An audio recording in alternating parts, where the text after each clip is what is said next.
Come on, put your hands together. I'm so glad to see you. We're happy that you have tuned in to the Spice of Life. Oh, I got the wrong one, but it was Spice of Life Variety Show. We bring you greetings from West Angeles Church of God in Christ, with Bishop Charles C. Blake in Los Angeles, California, who is our presiding bishop of all of the Church of God in Christ churches worldwide, 6 million members strong, is our pastor. Assisted and beside him is our First Lady, May L. Blake. Thank you for tuning in. Come down any Sunday morning, Crenshaw and Exposition, join us. We'll be happy to have your presence with us, and just know that we welcome you. We invite you at this point to grab your pen and your paper, because we have some dynamic guests that you probably will want to contact. Once you hear their heart, I'm pretty sure you'll want to be a part. That kind of rhymes, kind of like a rapper. Once you hear their part, you want to be a part. Anyway, I'm not by myself. I am with very special people, and one person in particular is Lady D. Lady D. Callahan, Deborah Callahan. How are you doing? I'm just fantastic. All right, now. Sitting next to these finely dressed young black men. All right, fine young men. All right. Okay. Now, so what's going on today? Today we have a very important topic. It's so much going on in the world with our youth. So our topic today is impacting our youth. Because our youth are our most precious asset. Yes. We have to take care of them. So how we communicate with them, how we work with them, determines our impact on them. There's so many negative influences that impact them. Well, today we have two fine young men who have been impacted positively. I can tell the way they look and the way they're dressed. So they are the perfect ones to speak to our TV audience about impacting our youth, because they have some positive influences that they will discuss to impact our youth. Sitting right next to me, I want to welcome Mr. Jamal Abdullah. All right. And next to him, I'd like to welcome Nakia Gordon. Thank you for being our guest. Welcome you, gentlemen. Welcome to the show. You are quite dashing in your suits. We're loving that. We are loving that. Well, we have a lot to cover, and we want to hear from you. So let's just dive on into the show. Did you both grow up in a home with a mom and a dad? Well, for me, for the most part, it was my mom and my grandma that raised me. My father, unfortunately, I only got to know him. I met him twice, and the second time was at his funeral. So, but everything is a positive thing for me. So. Okay, well, he missed out. Yes, he did. Yes, he did. Yes, he did. You better know that. What about you, Jamal? And as for myself, I grew up, for the most part, with my mother and my father. My grandfather was a big influence in my life. They from the South as well, and for the most part, my dad was there, my mother was there, but there was a part in time when my dad he was separated from us.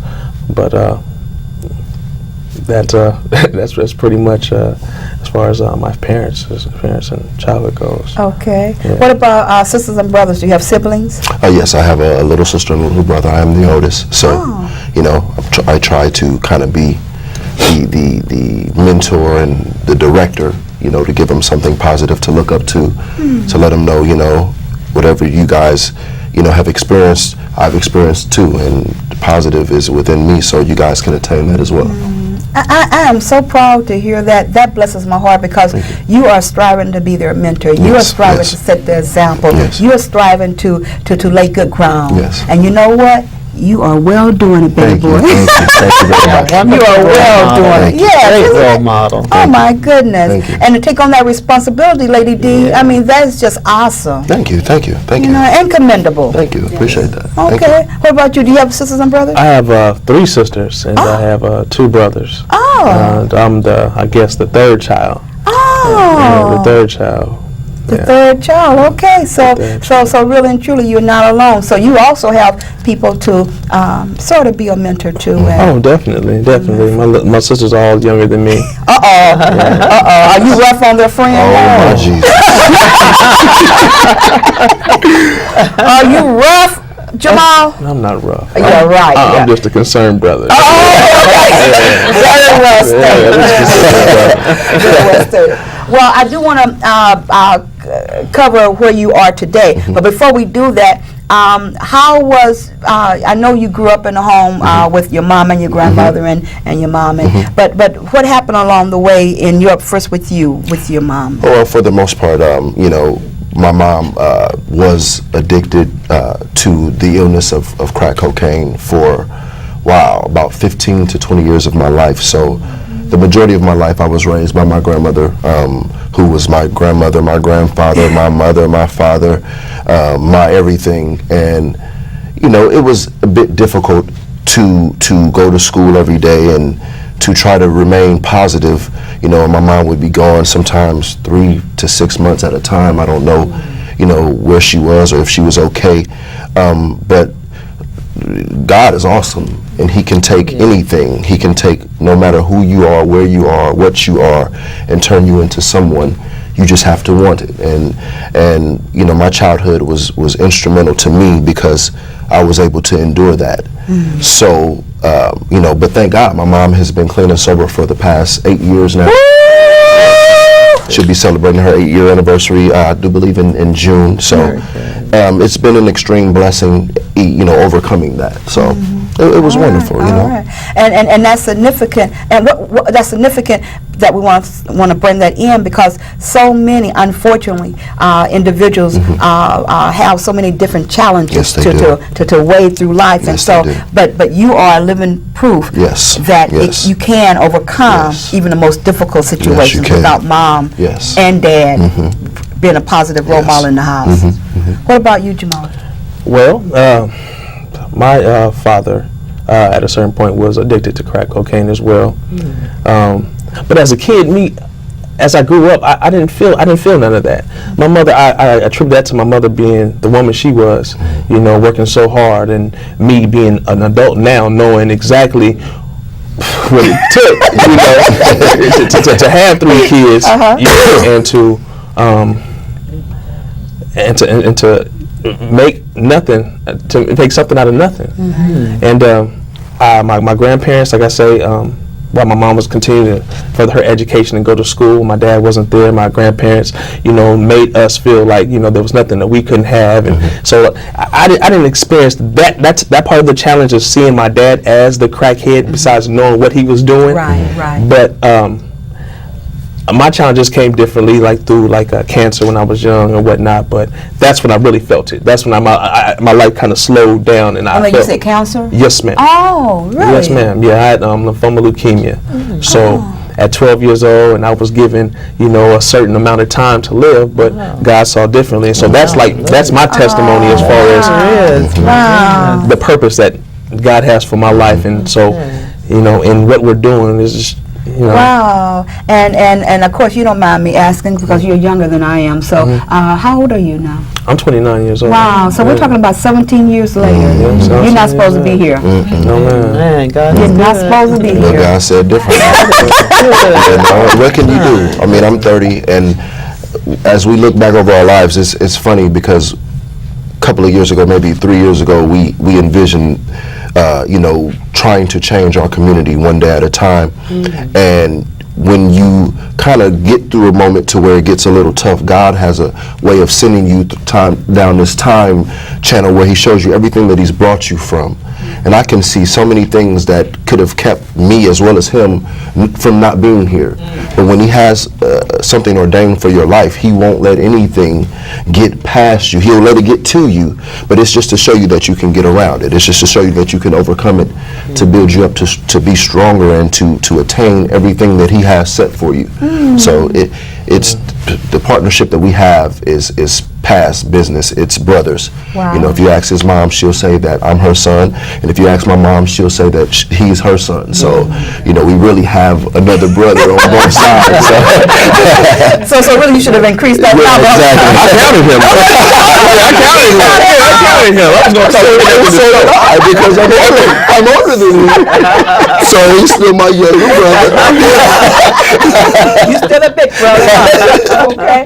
Now, professionally, not necessarily, but professionally, what are you doing? What's going on now professionally? Well, we have an organization. No, not now, but the other. I mean, what else are you doing besides that? Well, we work for. I work for West Angeles Church of God in Christ, Okay. where I kind of dual on the accounting department as well as I assist on the IT. I'm on the internal support group, and what I do there is, you know, I input the money that we make per Sunday, and as well as teach classes to my employees to help them to understand the different systems that we use at West Angeles, and make sure that they can understand all the programs, and to give any IT help that I can assist with, and pretty much that's it. Hey, that's the career for this present day and time. Yes, it is. You know, I mean, you need to be up in the IT computer world, huh? Yes, In yes, any yes, aspect, yes. huh? Oh, yeah. What about you, Jamal? Well, ma'am, I do sales and marketing Okay. for the Press Enterprise newspaper. It's a newspaper in Riverside County, big newspaper, and I work in the circulation department, where I oversee accounts and create new accounts and maintain the ones we have, things of that nature. Yeah. You know, as a mother who has 3 sons, we're celebrating you on a personal. Thank I'm you. celebrating you Thank because you. I'm just so proud of you. Thank you. I'm just Thank so proud of you. I can't, Lady D, I couldn't be any prouder. I'm pretty sure you couldn't either. That's right. Especially as an educator, because you've seen Exactly both right. sides of the fence. That's right. Oh, yeah. Of children, you know. Now, okay, let's jump on in. Okay. Now, you feel a passion. You're following a passion. Yes. What has been established? What is this transcending from the bottom up? What is that? Well, Transcending from the Bottom Up is our nonprofit organization, and our organization is geared and directed towards empowering inner city youth. You know, growing up in the inner city, you come to a lot of challenges to seeing an environment that kind of just whittles away every day. You see people who don't want anything from their lives. They stand on the same corner doing the same thing every day. And as a youth, when you see that, you don't really have a vision, you don't have a focus, because we haven't been introduced to a lot of things, be it financial struggles of growing up in that type of environment, as well as just an opportunity to see, to go places, to experience different things. And what we want to do is we want to give those kids an opportunity to have visions, to dream, and to let them know that, you know, you can turn a big dream into a reality. Don't allow this nightmare to make your whole life.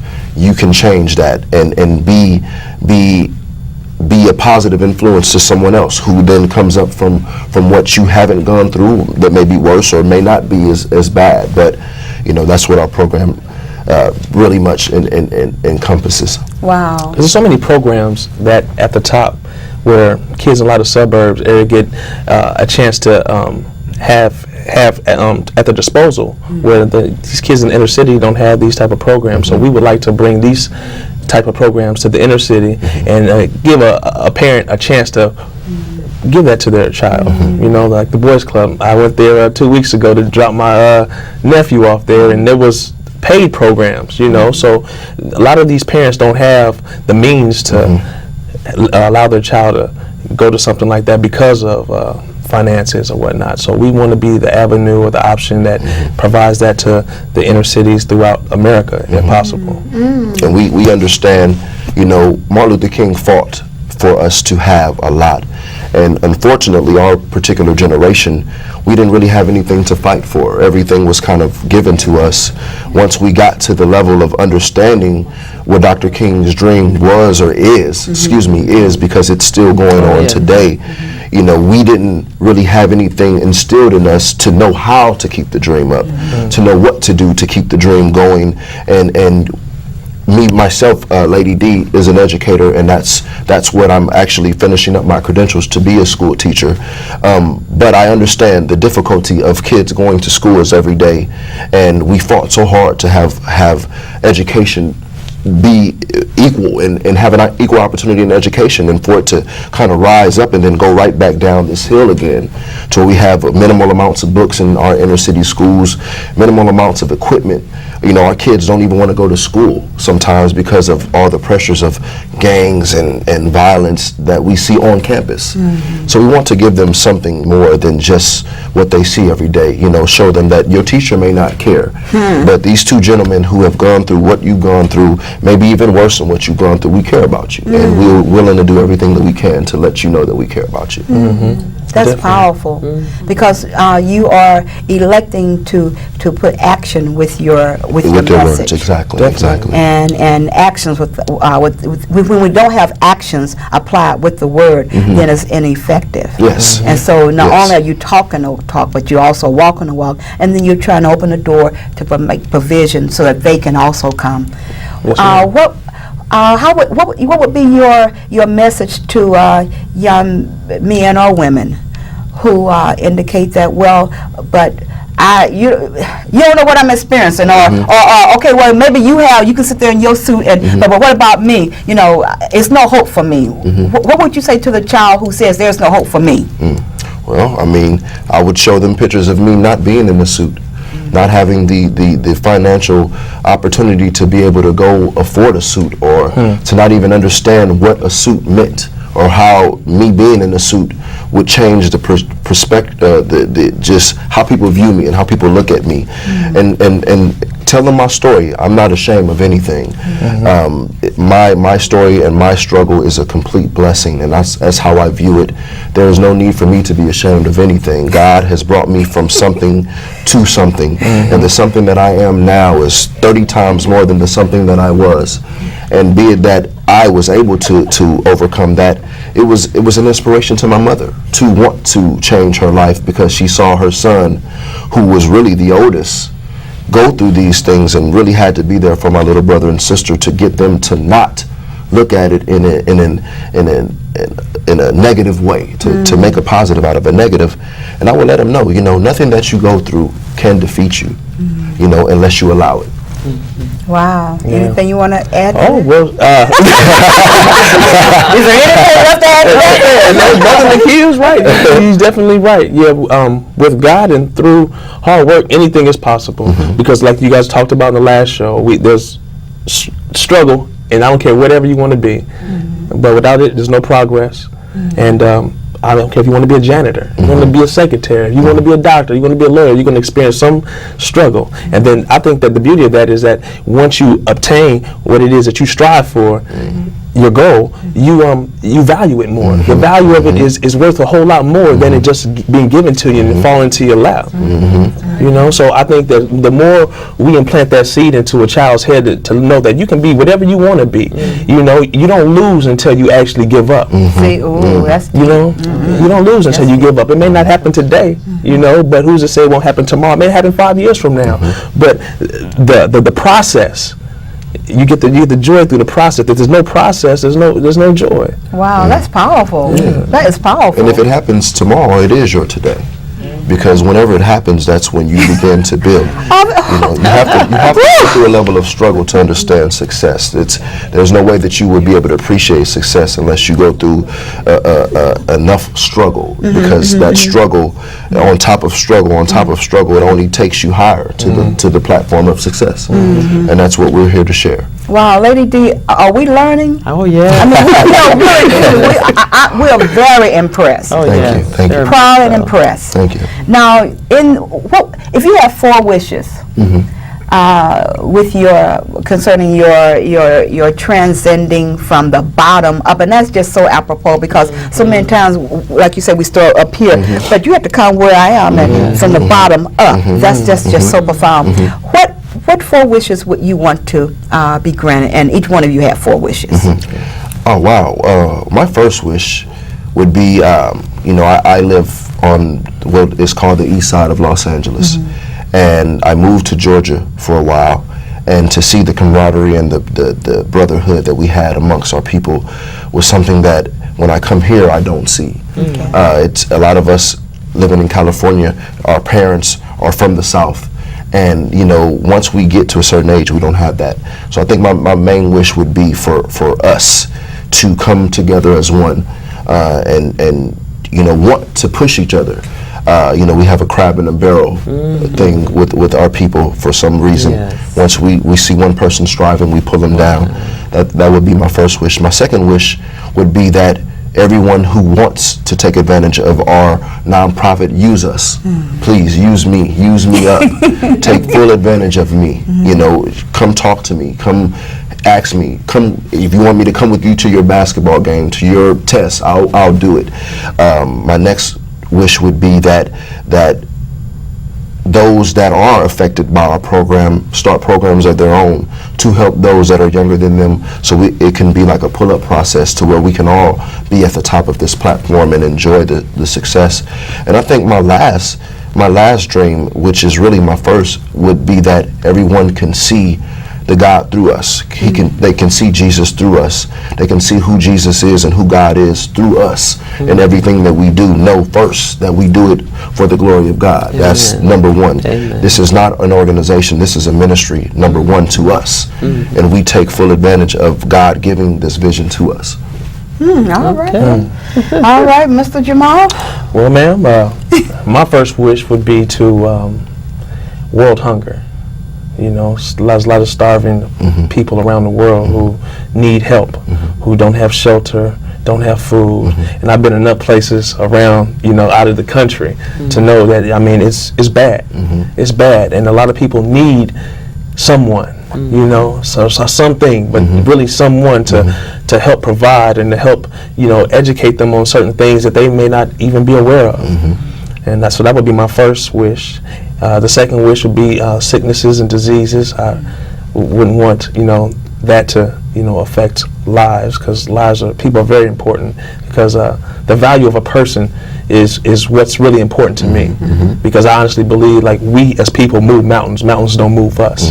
So the more I invest into you and the more you obtain and get out of what I'm investing into you is a great thing in my heart, to be able to give. Very good. Three.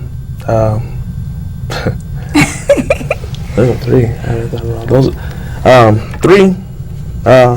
Well, maybe you just have two added to his, and that's okay, because as life go on, you will gain that. Now, Cuts for Kids. What is this through your nonprofit program? What is this? Well, it's a program that we offer the last Saturday of each month. And what we do at locations, which would be on the flyer, we're offering free tapers and edge-ups to kids or children between the ages of 5 to 18. If you are a student and you cannot afford to get your hair cut, or it is a financial burden on you to get your hair cut, this is what we are here for. We understand that your physical appearance goes directly with your academic success. And when you go to school, kids can be harsh. When you go to school and you don't have the haircut like everyone else does, kids will talk about you. And instead of being in class attaining knowledge, you will sit there and think and wish and dream about everything that you wish you had that will stop you from being talked about.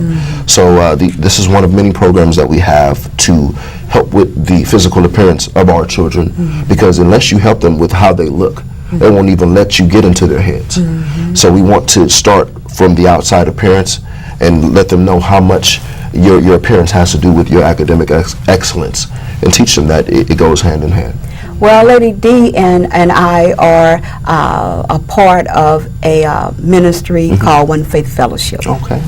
And One Faith Fellowship would like to sow into what you all are doing. And so on behalf of One Faith Fellowship, our board of directors, we want to sow $300 into your ministry. Wow. Okay. That's why I don't care what you guys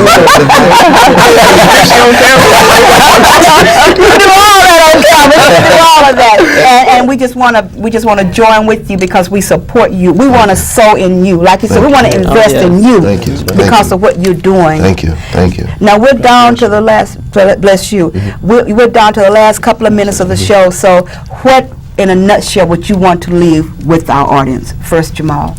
Well, what I want to leave with our audience is, like Brother Nakia said earlier, we are here. So take advantage, use us up. I don't know where we place our information at, but we want to invest and into the people, and kids, inner city youth who feel like I have nothing, I come from nothing. You know, we want to show you a different side of, you know, what's outside your backyard. All right. Yeah, so I mean, we're here. That's so, powerful. Use you up, huh? Yes. What will be your last remark? Help us, and that's what we're here to do. We want you guys to help us empower our community as a whole. So many of our children think no one cares. You grow up in a household of negativity, you sometimes develop a negative reaction and a negative outcome to everything, and we want to give them something positive to look forward to and show them that someone cares. And if you show us that you care, we will give that to those kids, and we will make sure that the children know that it's not us, it's your community that is helping us help you. So again, help us, help us. All right. Lady D, you have a final remark? Yes, I do. You know, I've been an educator, and I worked with what they call the downtrodden.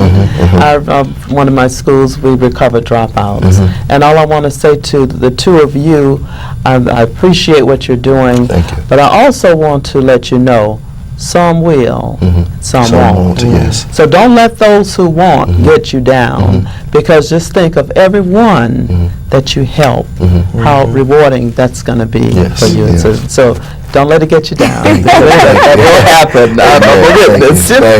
Keep good luck to you. Keep on smiling.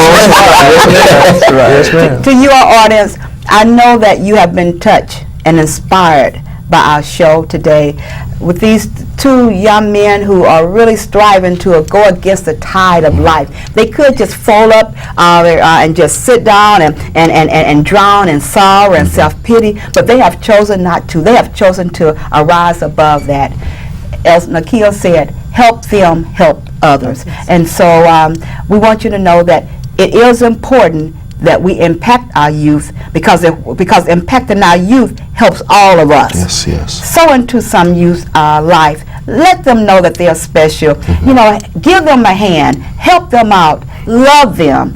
If they are coming around to where they will know that they're important, they'll make a difference in their community, which will also indirectly or directly impact you. So bless yourself and help our youth. Until next time, know that we love you. Write us. Our contact information will be at the end. Want to contact them, and we'll be glad to do the hookup. We love you. God bless you. God bless you. Very good. Thank you so much.